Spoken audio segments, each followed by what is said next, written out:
안녕하세요. 카도시 아카데미 김현우 목사입니다. 네, 반갑습니다. 우리가 아빠가 알려주는 성경적 자녀 교육 이제 17번째 시간입니다. 대화하는 법을 가르치라. 이 시간은 우리가 이제 어떻게 자녀들이 다른 사람들과 대화하는 법을 어렸을 때서부터 가르칠 수 있을까?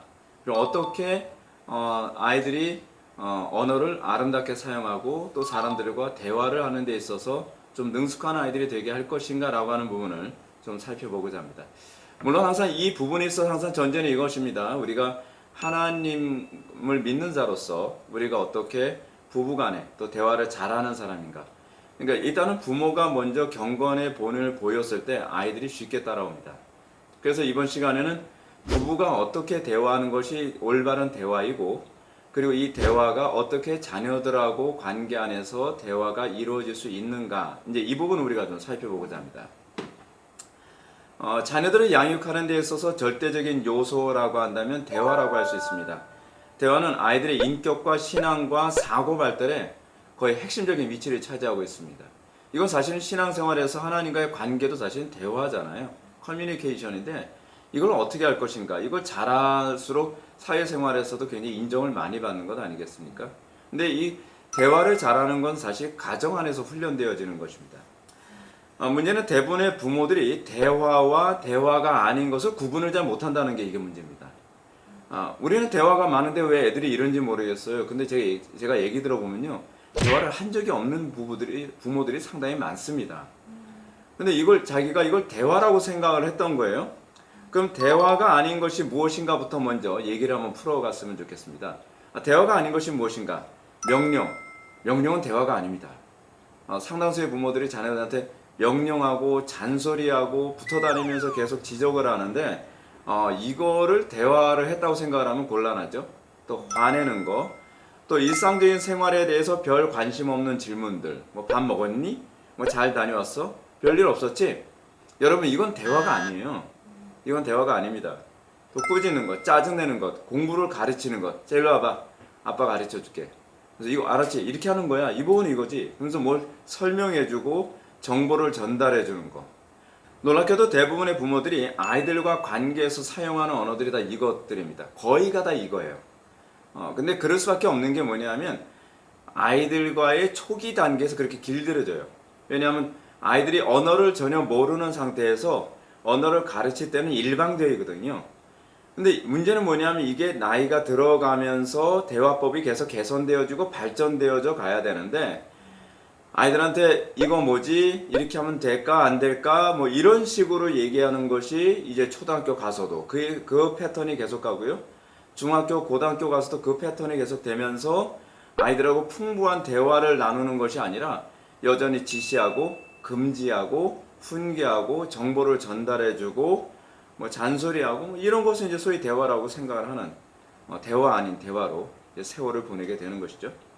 자, 그렇다면 이제 이런 질문이 나오겠죠. 그럼 도대체 대화가 뭡니까? 대화라는 말부터 한번 좀 살펴봅시다. 대화라고 하는 단어가 한자로 두 개의 글씨로 되어 있죠. 대답할 대자하고요, 말할 화자라고 하는 두 개의 한자로 되어 있습니다. 대답할 대자는 뭐냐면 마주 대하다라는 의미와 접촉하여 관계를 맺는다라는 의미를 가지고 있어요. 그러니까 대화를 한다고 했을 때 첫 번째는 마주 대해서 소위 관계를 맺는 것이어야 되거든요. 근데 관계를 맺지 않으면 대화가 아닌 거죠. 두 번째 뭐냐면 화자입니다. 말할 화자. 여기서 이 한자는요, 이 화자가 말할 화자이면서 또 고르다라는 뜻을 가지고 있어요. 그러니까 말을 하는데 골라서 말을 하는 거죠. 아무 말만 하는 것이 대화는 아니라는 겁니다. 국어사전의 정의를 한번 제가 말씀드릴게요. 마주 대하여 이야기를 주고받음. 이거를 이제 국어사전적 차원에서 대화라고 얘기를 합니다. 그러나 한자의 의미를 이제 정확하게 살린다면 대화란 이거예요. 상대방과 접촉해서 관계 맺기 위해 신중하게 골라서 말하는 거예요. 근데 이 신중하게 단어나 표현 같은 걸 골라서 말하는 것은 부부간에도 굉장히 많이 해야 되는 부분이거든요. 또 부모와 자녀와의 관계 안에서도 이게 훈련이 굉장히 잘 돼 있어야 되는 부분입니다. 근데 이제 문제는 뭐냐면 우리가 밖에 나가서 대외적으로 딴 사람하고 대화 나눌 때는 이 부분에 있어서 신경을 좀 써요.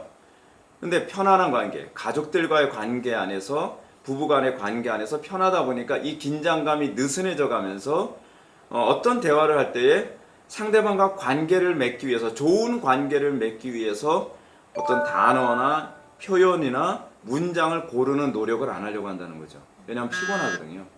언어 사용이라는 걸 사실은 굉장히 그 많은 에너지를 필요로 합니다. 그러다 보니까 이 부분에서 느슨해지면서 오히려 대화를 하면서 관계가 깨지죠. 어떤 표현은 관계를 맺게 하는 언어가 있다면 어떤 언어는 관계를 깨뜨리는 언어가 있다는 거죠.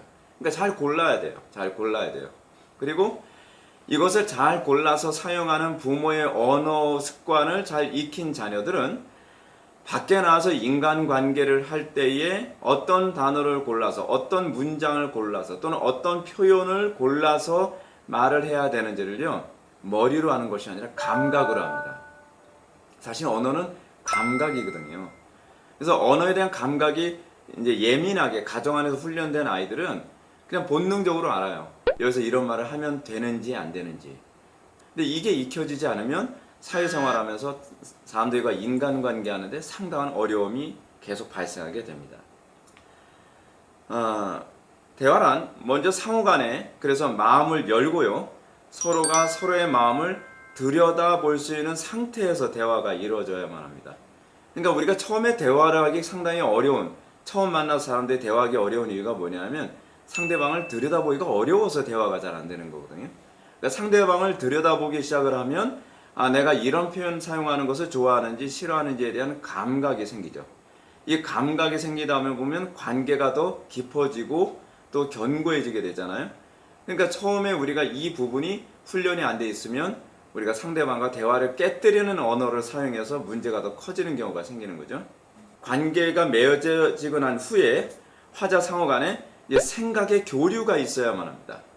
생각의 교류가 없는 것은 대화가 아닙니다. 일방적으로 어렸을 때는 부모가 아이에게 어떤 생각을 주입을 했다고 한다면 이제는 아이가 어느 정도 크고 나면 아이들의 생각을 부모가 받고 그 생각에 대해서 서로가 생각을 주고받으면서 소위 대화가 이루어지게 되는 것이죠. 그래서 이 대화라고 하는 것은 이렇게 이해하셔야 됩니다. 서로가 서로에게 영향을 주고받는 관계가 되는 것. 요즘에 제가 이제 우리 아이들이 이제 중학생, 고등학생 되고 나니까 이제 어떤 관계가 형성되어지냐면 서로 이제 영향을 받는 관계가 돼가요. 제가 이제 예전에는 초등학교 때까지는 거의 제가 영향을 주는 쪽에 가까웠다고 한다면 이제는 아이들에게 영향을 받기도 하고요. 저도 영향을 주기도 하는 이런 관계가 형성되는 거죠. 그리고 이로 인해서 이제 뭐가 형성되냐면 이제 우리가 이제 심리학에서 레포가 형성된다고 하는데 이 레포가 형성될 때 사실은 감정과 공감대가 형성되는 거거든요. 우리는 이제 대화를 하면서 감정을 주고받는 데 굉장히 인색합니다. 그래서 우리는 감정 표현 잘 안 하려고 하잖아요. 근데 그게 아니라 서로가 감정을 주고받으면서 내 아픔 또는 나의 슬픔, 나의 기쁨, 또 나의 어떤 불편한 심기 이거를 서로 이제 주고받고 한쪽에선 공감해주고 또는 그 부분에 대해서 서로가 이걸 나누게 되면서 대화하는 두 상대방이 더 친근해져 가고 그 관계가 깊어지게 되는 거죠. 그러니까 부모와 자녀와의 관계는 사실 이게 많아야 되거든요. 근데 문제는 뭐냐 하면 이 대화라는 것이 훈련이 안 된 아이들은 학교에서나 또는 친구들과의 관계에서 어려움이 있었을 때 이 감정이나 공감대를 부모하고 형성하려 들지 않아요. 그냥 문 딱 걸어 잠죠. 그리고 그걸 누구하고 이걸 나누려고 하냐 하면 친구들과 나누려고 하거나 그렇지 않으면 선후배하고 이제 나누려고 하는 형상이 생기거든요. 이렇게 되면서 이 아이들이 어느 쪽에 어떤 식으로 영향을 받는지를 이제 부모가 전혀 알 수 없게 돼버리는 겁니다. 대화를 잘하는 부모들은 감정 교류가 굉장히 잘 됩니다. 그 감정이 교류가 되면 속에 있는 얘기를 하게 되죠. 속에 있는 얘기를 하게 됐을 때의 그 관계가 정말 친밀한 관계라고 얘기할 수 있잖아요. 근데 요즘에 청소년을 두고 있는 대부분의 부모들이 자녀들과의 감정 교류가 안 됩니다. 감정 교류가 안 되니까 자동적으로 가족들끼리 어디 여행을 간다든지 어디에 가도 자녀들이 부모와 같이 잘 안 가려고 하죠. 왜냐하면 재미가 없으니까요. 감정의 교류가 안 되는 게 바로 재미가 없다는 얘기예요. 오늘날 부부나 연인이나 부모 자녀 간에 얼마나 대화가 아닌 것을 대화로 여기고 있는가 좀 생각해 볼 필요성이 있죠. 요즘에 점점 그러지 않나요? 부부들끼리 대화를 나누면서 한 몸처럼 여겨지는 것이 아니라 딴 몸처럼 여겨져요. 그럼 이 문제를 어디서부터 점검에 들어가야 되냐면, 나는 대화를 제대로 하는가? 나는 대화를 하는데 훈련이 되어 있는가? 나는 과연 어떻게 대화를 하고 있는가? 근데 이 부분이 개선이 안 되면요, 부부관계 개선 잘 안 됩니다. 그러니까 대화를 하려면 항상 상대방 편에서 생각하는 훈련이 돼야 돼요. 그러니까 상대방이 어떤 얘기를 듣고 싶어 하는지, 그리고 상대방을 파악을 해서 내가 어떻게 상대방의 마음을 만져줄 수 있는지. 그래서 이제 기쁨이 2배가 되고 슬픔은 반감이 되는 그런 관계가 형성이 되는.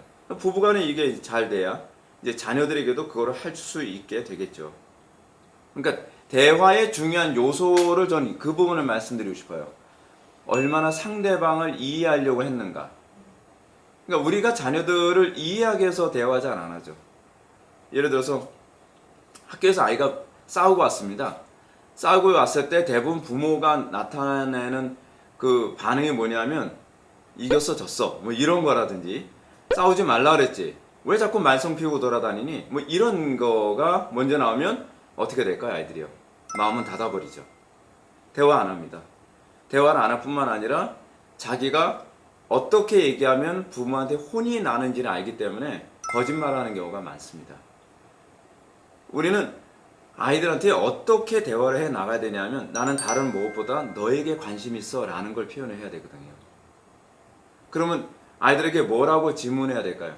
왜 싸웠니? 무슨 일이었어? 라고 객관적인 입장에서 그 아이를 이해해주기 위한 언어 사용을 해야 되거든요.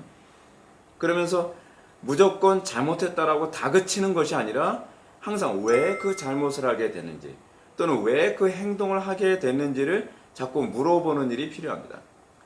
사실 그게 대화거든요. 때로는 이렇습니다. 아이들이 뭘 해달라고 부탁하는 경우도 있거든요. 그런데 이제 부모의 입장에서는 무조건 이렇게 얘기하는 경향이 있어요. 안 돼. 또는 알았어.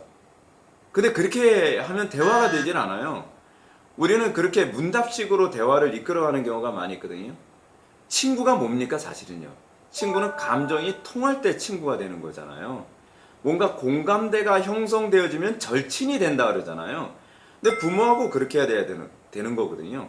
아이들을 이해하려고 들고, 그리고 아이들이 왜 그런 요구를 하게 됐는지, 그런 부분을 하나씩 얘기를 풀어가면서 생각을 조율을 해보기도 하고, 서로가 이제 감정을 공유하면서 대화하는 법을 이제 가르치는 거죠.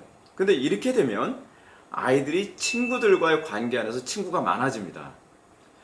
상대방이 얘기하게 되면 상대방을 이해해주기 위한 언어를 사용하게 될 때에 그 주변에 이런 사람들한테 많이 붙죠.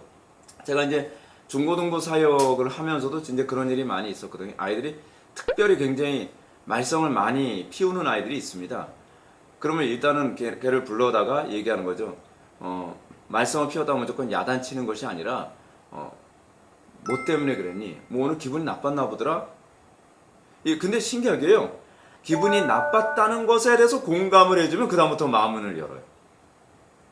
근데 우리는 나빴다는 것에 대한 공감보다는 행위 자체에 대해서 일방적으로 야단을 치고, 왜냐하면 내 감정을 먼저 드러내는 거예요. 내 감정을 아이들이 알아주길 바란다는 거죠.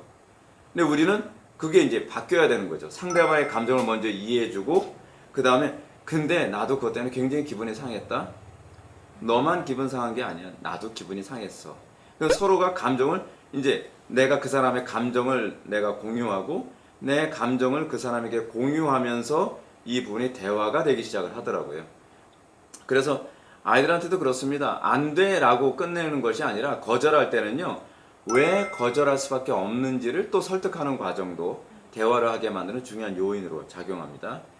이렇게 대화를 푸는 과정을 통해서 부모와 자녀는 서로가 남이 아닌 한 몸이라는 걸 알게 돼요. 부모와 자녀라고 하는 이 맺어진 관계가, 이게 단순히 피 때문에 맺어진 것이 아니라 한 마음으로 맺어졌다는 것을 거기서 이제 공감하게 되는 거죠. 근데 이런 태도는 부부에게 더욱 절실합니다. 부부부터 대화에 능숙한 관계가 돼야 돼요. 이제 문제는 뭐냐면 한쪽이 이 대화하는 훈련이 안 되면 한쪽이 아무리 하려고 해도 굉장히 이게 잘 안 되거든요. 그러니까 양쪽 부부가 이 대화하는 훈련이 잘 돼야만 합니다. 특히 우리나라 사람들은 이렇게 부부간의 대화가 점점 없어진다 그러잖아요. 대화 잘 안 한다 그러잖아요. 남편이 이제 들어오면 그러잖아요. 뭐 밥 먹나? 뭐 이제 그렇게 시작하는 걸 뭐 거의 세 마디로 하루 대화가 끝난다고 하는. 근데 그건 대화가 아니죠. 대화가 아니에요. 그냥 형식이죠. 근데 여러분 이 부분이요. 하나님과 우리와의 관계에서 다시 좀 치환해서 한번 좀 생각해 봤으면 좋겠어요. 하나님과 우리의 관계는 어떻죠? 일방적으로 호소만 하는 관계를 우리는 뭐라 얘기합니까? 그것이 신앙 아니라 그러죠. 우리는 하나님께 기도만 하는 것이 아니라 하나님의 뜻을 구합니다. 하나님과 우리와의 믿음이 강화되어지는 것은요. 하나님과 우리가 서로 이렇게 공유할 때 사실은 믿음이 생기거든요. 믿음이 들음에서 난다라고 했을 때 그 들음이라고 하는 것은요. 하나님의 심정에 대한 우리 심령의 공유거든요. 근데 우리는 자꾸 신앙이 아닌 걸 신앙이라고 생각하는 경향이 상당히 많이 있어요. 한 번도 하나님하고 대화해 본 적이 없는 거예요. 하나님의 마음을 나와 공유해 본 적이 없고요. 나의 마음을 하나님께 제대로 올려드린 적이 없어요. 그래서 그걸 자꾸 신앙이라고 생각하는 경향이 많이 있거든요. 신앙은 사실은 관계거든요. 그러니까 쉽게 해서 이렇습니다. 신앙이란 하나님과의 관계, 이웃과의 관계란 말이에요. 그래서 하나님과 관계를 많이 맺었다면 어떤 관계가 될까요? 한 몸이라는 의식을 갖겠죠. 그래서 그리스도와 우리가 한 몸이라는 의식은 서로 하나님과 관계가 돈독해지면서 이것이 더 선명해져 가는 거거든요.